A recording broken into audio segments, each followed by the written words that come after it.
want to thank Coffee and Power and the Running to Protest organizing team for having me, and for all of you for being here. And I also want to thank all of the speakers that came before me that set the bar so high that I'm not even going to attempt to touch it.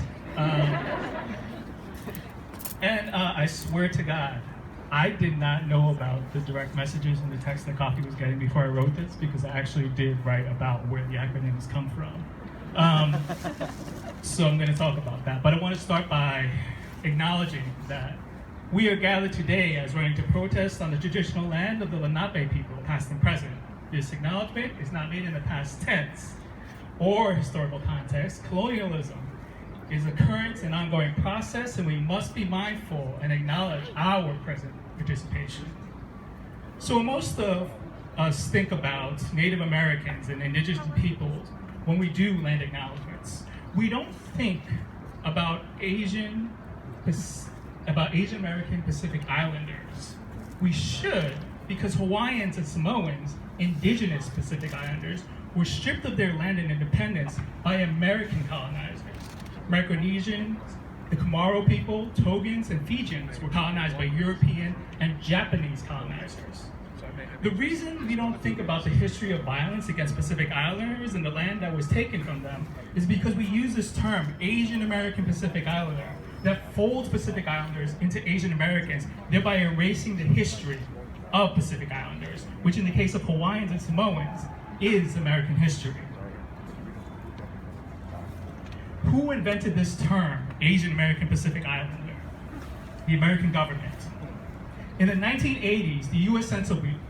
Census Bureau created the group Asians and Pacific Islanders. White people put us together, and we just went along with it.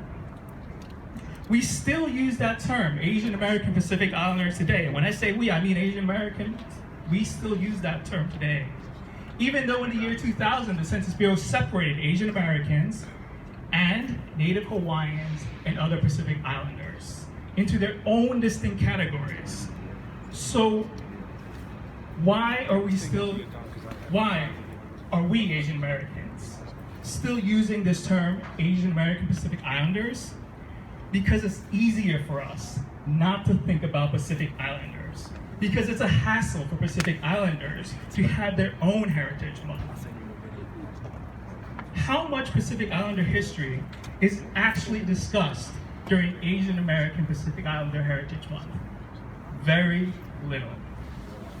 White people colonized Pacific Islanders and then lumped them in with Asian Americans to render Pacific Islanders invisible. And by continuing to use this term, not because we know, but because we have forgotten the history, because it's hidden. But by continuing to use this term and not challenging the fact that there is a hierarchy within the AAPI, with the Asian American Pacific Islander community, where Pacific Islanders are usually at the bottom. They're the ones that are least talked about. They're the ones that aren't recognized. We continue to carry that legacy. In 1968, civil rights student activists Emma G. and Yuji Ichioka, who were inspired by civil rights, black power, and anti-war movements, coined the term Asian American. They wanted to organize Chinese, Japanese, Filipino, and Korean American activists into one collective. At the time, the Asian American population in America was small, and the majority of Asian Americans were born in the United States. This was already changing as the Immigration and Naturalization Act of 1965 abolished quotas that barred immigration from Asian countries. Today, the majority of Asian Americans were born outside of the United States. So what was Asian American in 1968 has evolved. Asian American isn't just Chinese, Japanese, Filipino, and Korean. It's also Indian, Pakistani, Bengali, Vietnamese, Laotian, Hmong, Sikh, Thai, Nepalese, and so many more peoples and cultures.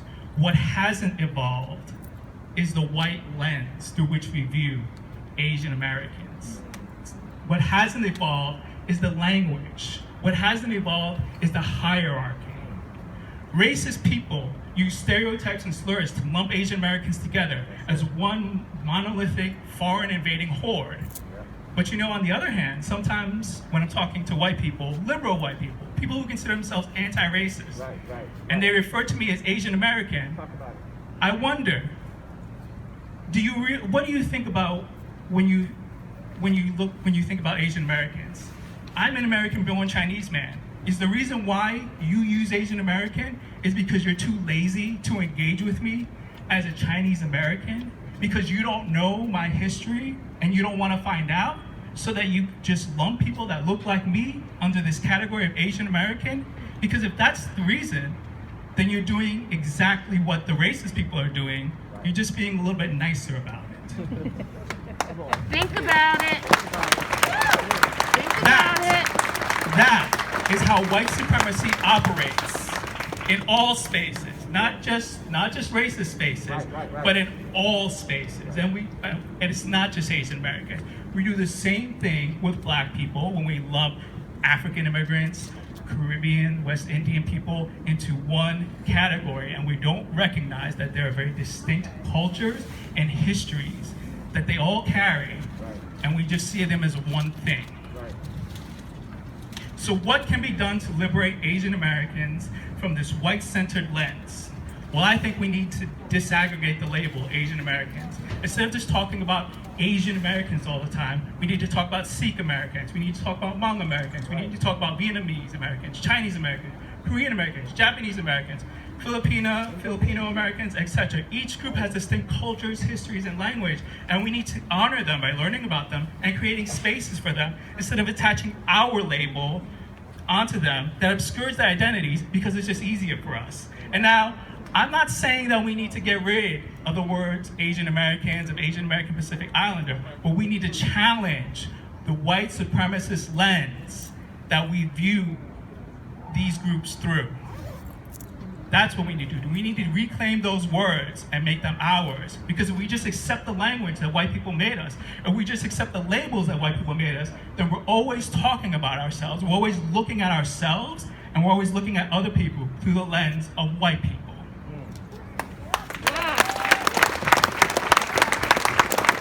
Congresswoman Ayanna Pressley said, "The people closest to the pain should be closest to the power, driving and informing policymaking."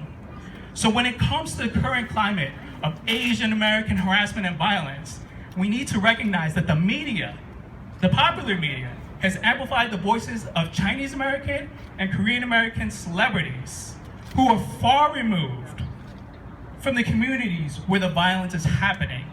Unfortunately, some of these celebrities have used their platforms to advocate for increased funding for police and jails.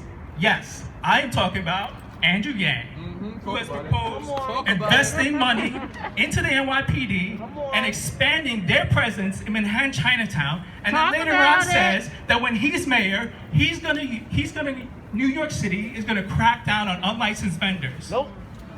Well, who do you think the unlicensed vendors are in Chinatown? Right. They're Chinese people. Right.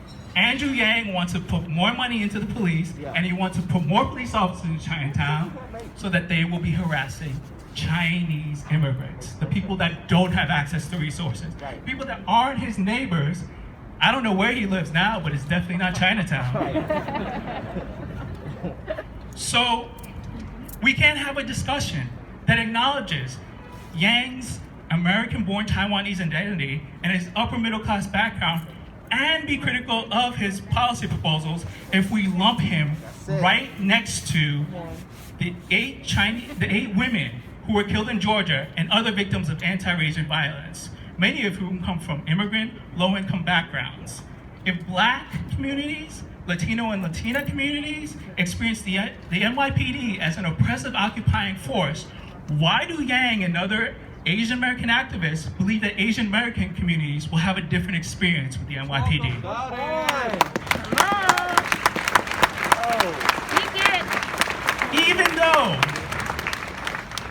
Even though Asian women who work in spas and sex workers are closer to the harm and bear more of the pain and the consequences of systemic discrimination than Andrew Yang, he's thus far refused to listen to their voices and their voices of their advocates. This is how bad policy and bad legislation is created. Exactly. Yep. So good. So good. So, in a couple of weeks, it's going to be May, Asian American Pacific Islander Heritage Month, which is 2 weeks away. How many of your running clubs have events planned to recognize AAPI history and voices? None. Last month, I submitted 2 proposals to New York Roadrunners, one of which was for a virtual 5K to honor Corky Lee. Corky was a photographer who spent 5 decades documenting Asian American communities in New York City. He passed away from COVID-19 in January.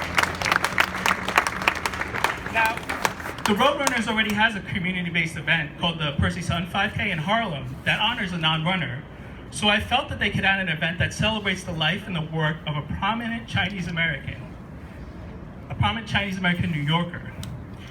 The Roadrunners, who have never acknowledged Asian American Pacific Islander Heritage Month, hasn't engaged really with New York City's Asian American communities and didn't acknowledge the rise in anti-Asian violence until after the mass shooting in Georgia feels differently.